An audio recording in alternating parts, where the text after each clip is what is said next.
Good afternoon. I'd like to welcome you to our disaster preparedness training for the city of Harlingen. We're going to have three presenters tonight. With us tonight we have our CERT, Harlingen CERT groups, Citizens Emergency Response Team. They're going to be covering some flood and hurricane preparedness, and then we'll be followed by the Harlingen 911 communications group. Their manager and supervisor are here to give you information on what you need to know when you call in to 911, what you can provide, what things that you need to make sure that you understand when you call 911. Also, we have with us our Cameron County 911 officials that are here to share some information on how to register for the reverse 911. So those three presentations will take place tonight. At this time, I'd like to introduce Mr. Bill Snyder and Mary Ellen to come forward and help us with the presentation, first presentation. Bill? Thank you, Chief. My name is Bill Snyder, and I am the team leader for the Harlingen CERT, which stands for the Community Emergency Response Team. We assist the fire department with anything that needs to be done, and we're here tonight to give you a short brief on some preparedness you need to take care of in case of hurricane or flooding hits our area like we had here this last June. We've got a slight or a short slide show to show you, and if you have any questions after we're all done, feel free to ask any questions you deem necessary. You want to have a plan when you get ready to go into your disaster preparedness thing. You want to determine your escape routes from your house if you have to leave your facility. You want to have an out-of-state friend or family as a point of contact to where you can call them, say, okay, I'm evacuating and I'm going to go to San Antonio, and roughly where you're going to be in San Antonio, to where if other people start calling in, other relatives, they can pass on the word of where you're going to be in case of an emergency. You want to make a plan, make sure you have a plan for your pets. It used to be during Hurricane Katrina, pets weren't allowed, and a lot of people didn't want to leave because they couldn't take their pets with them.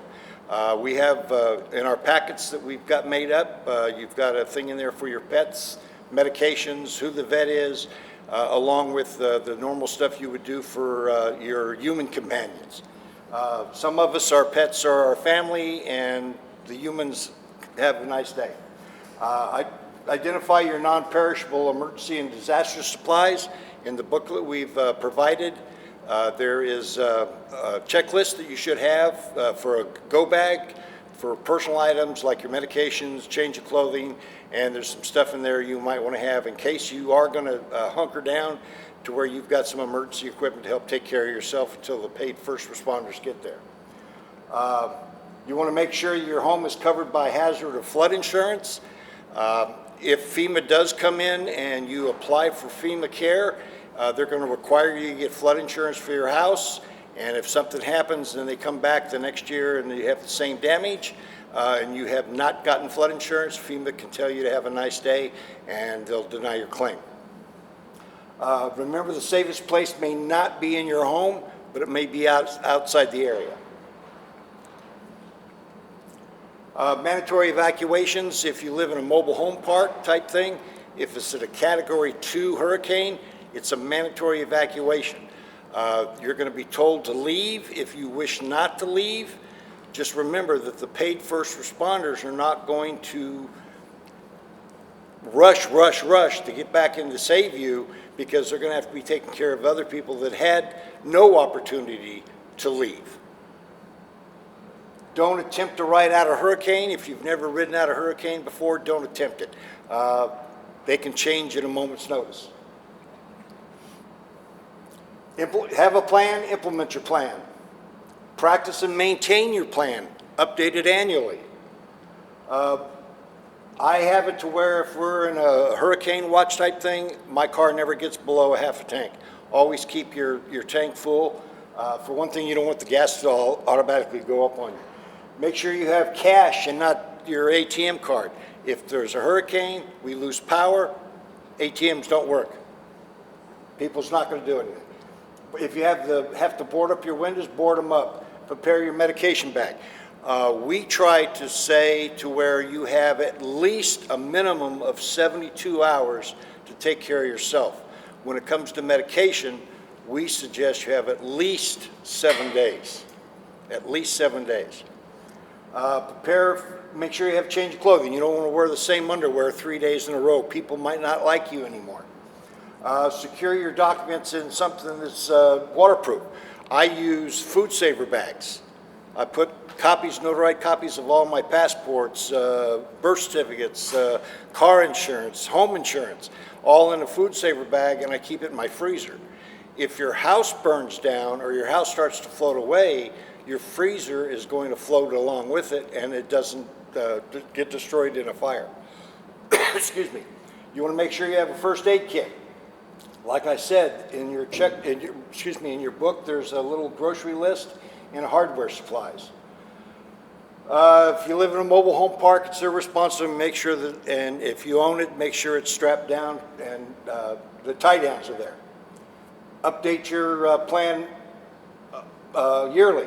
On the paramedics thing, we suggest there's a form in there also for you to fill out to what medications you're on, what you're allergic to. Excuse me. Put it on the outside of your freezers to where if the medics come in, they know exactly what is wrong or what medications you're on, so they don't give you the medications you shouldn't have. These are some pictures that we took during the last June flood. 1 foot of moving water will sweep your vehicle away. 6 inches will knock you down. Sanitary sewage, you don't know what's going in that water, so don't walk in it. There's other than just snakes in that water, trust me. You can get electrocuted by the power boxes that are there before the transformers blow. And if you are sticking it out, make sure you boil your water before you use it. Prepare now. Find a safe shelter. Our shelters, nearest shelters from here, are in La Feria. There's 2 of them. The big towers you see over and behind Luby's is a water tower. It's not a safe house. In June, we had 13 to 15 inches in 3.5 hours. Get a weather radio. Get a crank-up radio. That way you always have power and you can get your current weather updates. Go on the reverse 911. Go on, get the app for the local weather stations. That way you can stay on top of the weather. Have your information beforehand. If your residence is prone, seek other safety sites. If you're prone to floods, stay off the bridges. Fast-moving water, even though the bridges are concrete, they can still wash away. That's a little hard to see, but that's one of the roads that washed away here, not in our area, but somewhere else here in Texas. If you're in your vehicle and the water comes up, get on top of your vehicle. Your vehicle's going to float for a little bit. Don't walk, if you see the transformers down or lines down, don't walk into the water. If you're trapped in your house, go to the highest level, to the roof, not in the attic. Bottom line, call 911. Questions? Just be aware on your medication. If you have like e-scripts or something that's sent to your home, try to get a bunch of it ahead of time so that you'll always have it, because if they send it during a disaster like that, you're not going to get it. Remember, your local pharmacies will give you 3 to 7 days of important medication, even without a prescription, for like cardiac meds or diabetic medication, that kind of thing. The same thing with your dog's medication, your animals. They have to have theirs, and it's not going to be available. If you're going to leave your dog at a vet, remember they're going to have to evacuate too, so try to find a different spot for the animal. Any other questions? You live in an RV park, did you say? Yeah, it's very important to know you've got to evacuate. They do not. We have a red envelope, and we had a meeting on that. Are you from Sunshine? Yes. Okay, Yeah, yeah. they have. And that's what your form is in there. It's in there, just like theirs. Yeah, we have our medications while we're allergic in case I'm passed out or whatever. That's right. And they'll see it on. And if the you have refrigerator. like a do not resuscitate or some special thing that the paramedics need to have, you need to have it, because if you don't want to be resuscitated, they have to have it in writing or they will resuscitate you. So be aware of that. You have no choice unless they have it in their hand. Okay? Anything else? No? Okay. Thank you, Bill. Thank you, Marilyn. At this time, we're going to call on our Harlingen Police Department communications team, Val Salceda, our communications supervisor, Mr. Cantu, the manager for the communications center, to provide some information on what to do when you call 911. Okay, so like you mentioned, I'm Valentina Sauceda. I'm the communications manager, and Carlos Cantu is our civilian police administrator.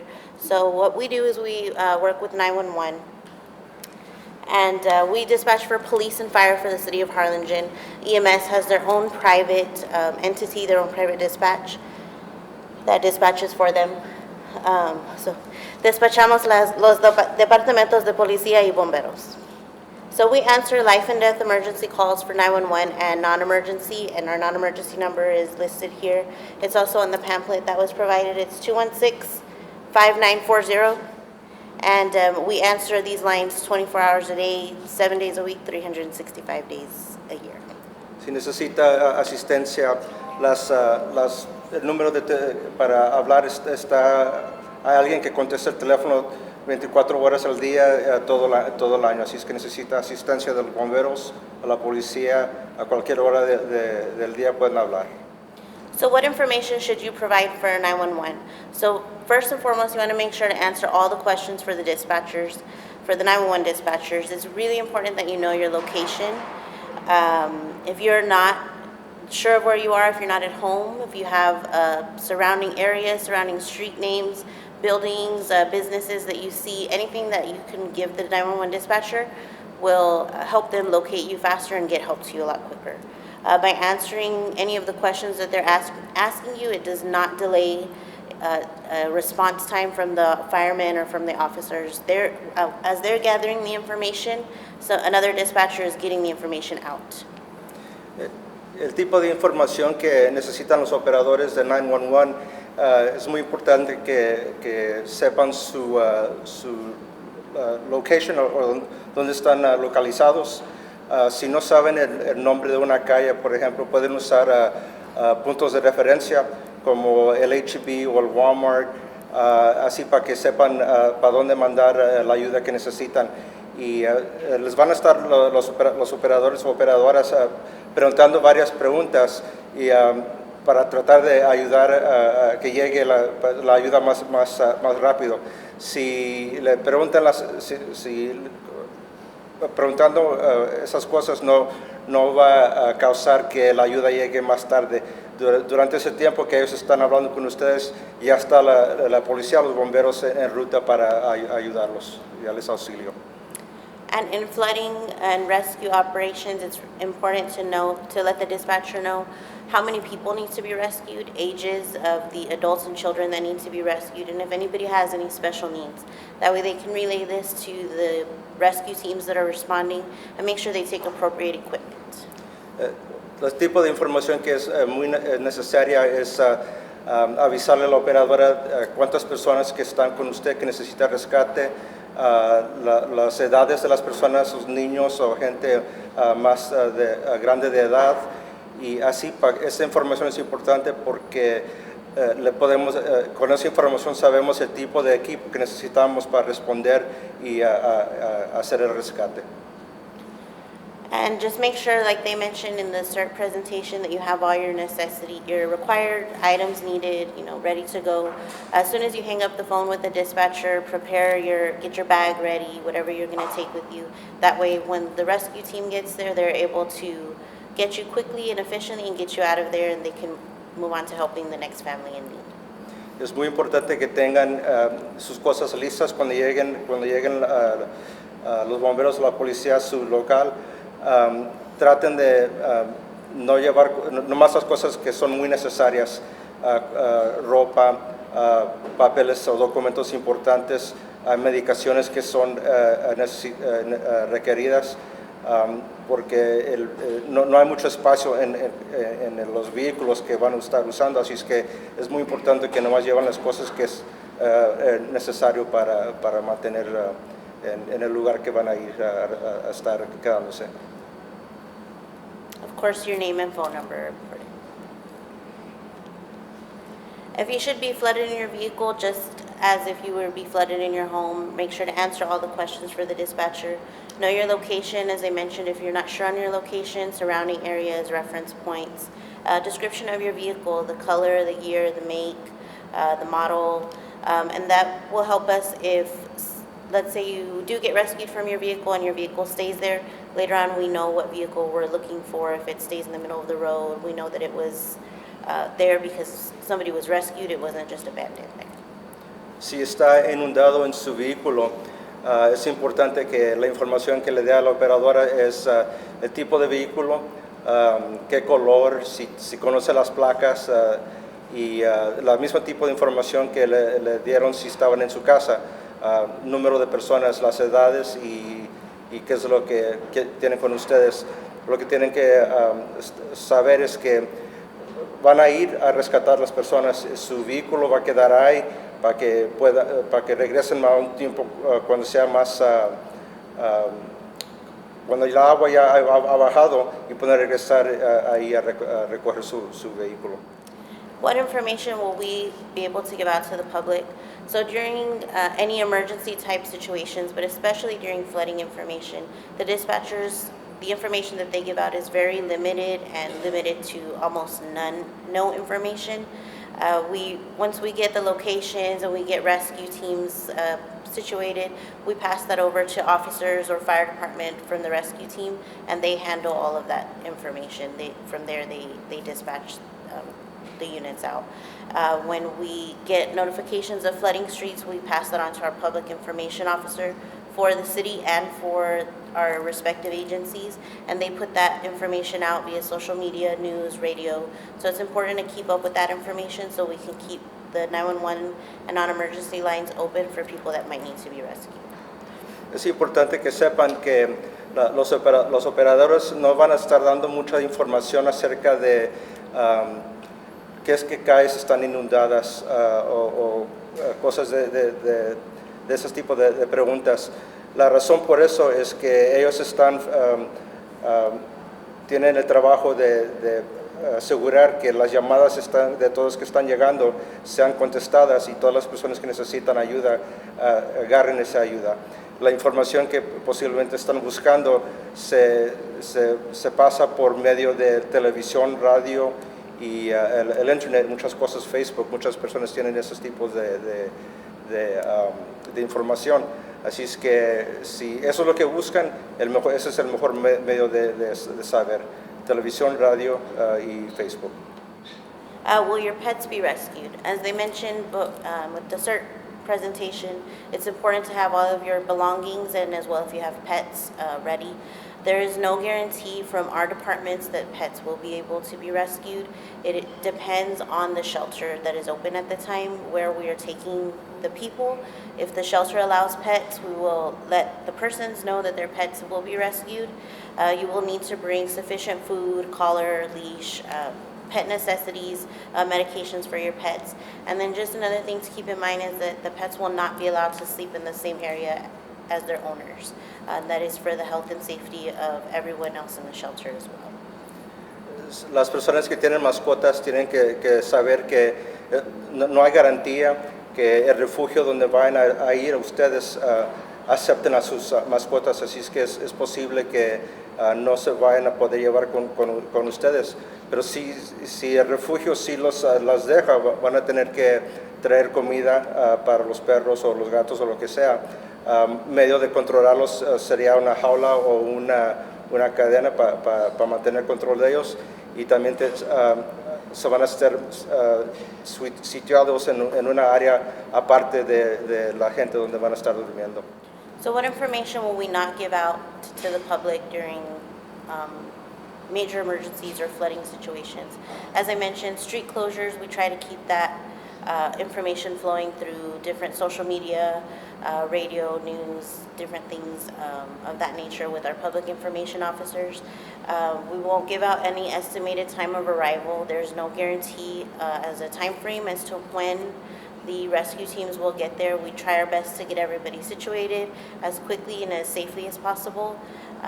So for that reason, we don't give out estimated times of arrival because there's no guarantee as to what else could be happening during that time. Power outages, we don't have any control over the power, unfortunately.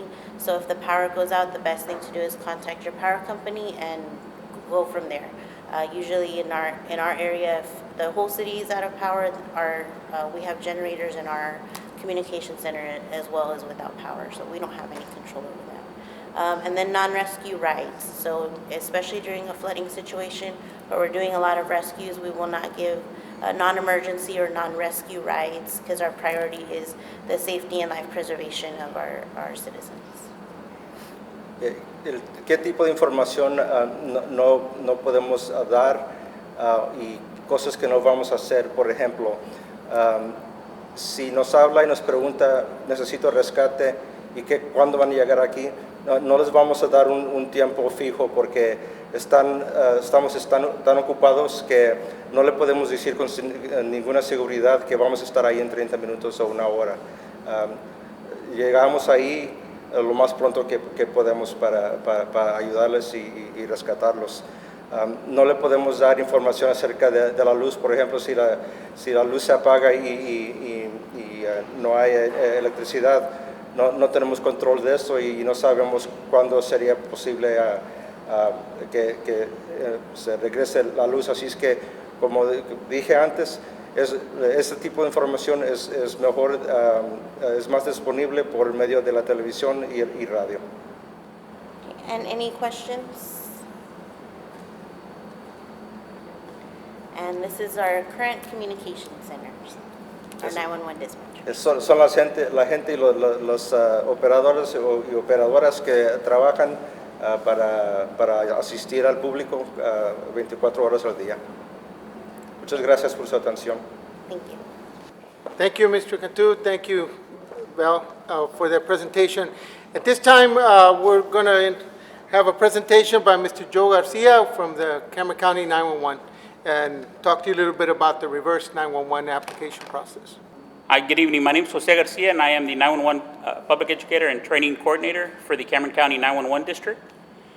I'm here today to talk about reverse 911 and how it can benefit you, your community, the citizens of Harlingen, the citizens of Cameron County, and how this system is utilized by the city of Harlingen and the county. So what is reverse 911? We know that during an emergency, you call 911, but how can 911 give you information regarding a critical incident? So reverse 911, it's an emergency notification system that provides you with information regarding critical incidents, critical updates. This is information that is going to be pushed out by the city officials from Harlingen, whether it's the police department, the fire department. This information is for you, for your safety.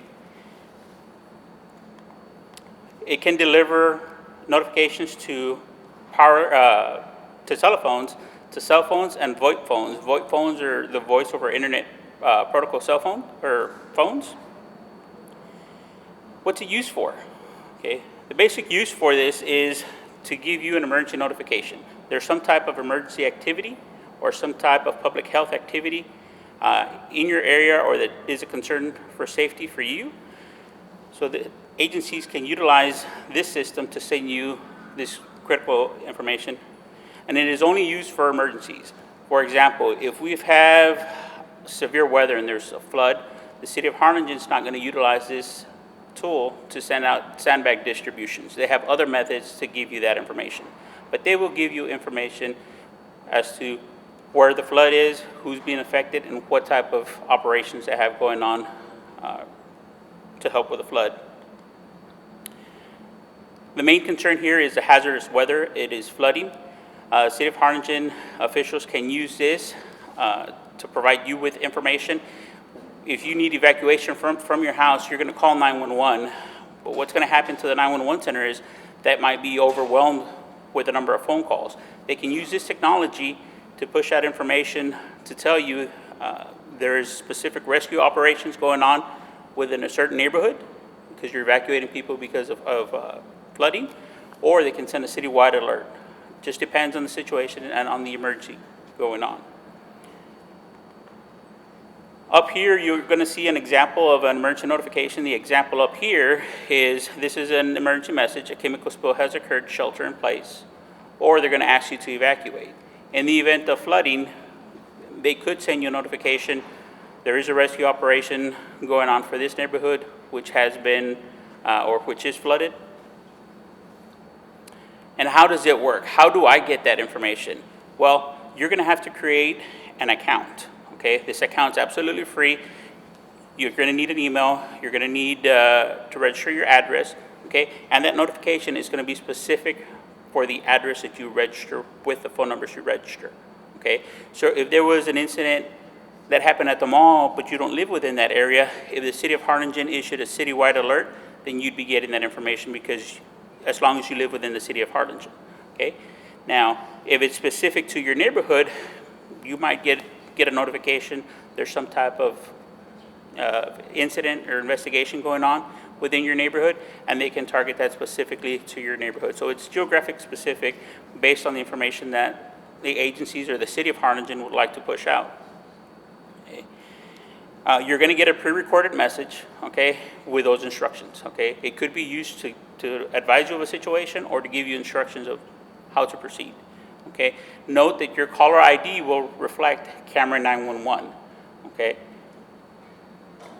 What agencies have access to it?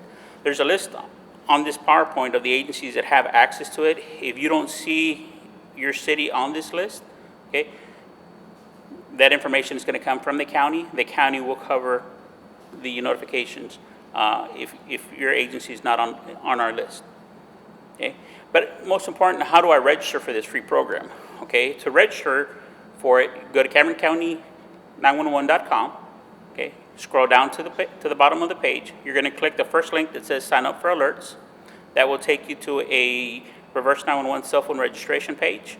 You will click on sign up and then follow the steps from there where you can create your account, free account.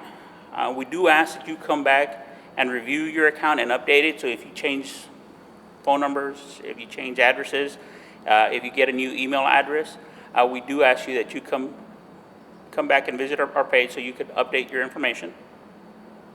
But what if you don't have access to the internet or an email account? You can always call our office Monday through Friday from 8 a.m. to 5 p.m. to register for the free account.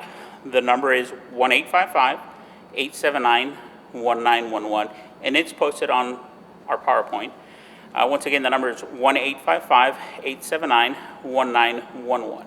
This is a free program that could provide you with critical information needed during an event. Please register for it. It's to benefit you, it's to benefit the city of Harlingen to help push out this information. Do you have any questions?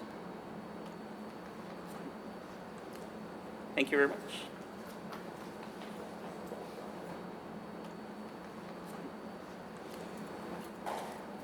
Thank you, Joe, for that wonderful presentation.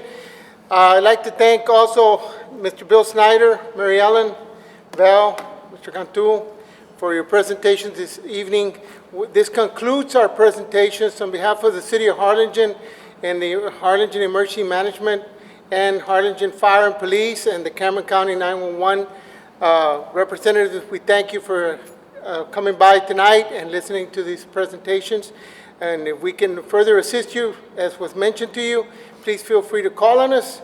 City is willing to help at any time, support you with any information that we have available to assist you with this type of situations, should you need any assistance. Again, thank you. Have a great night.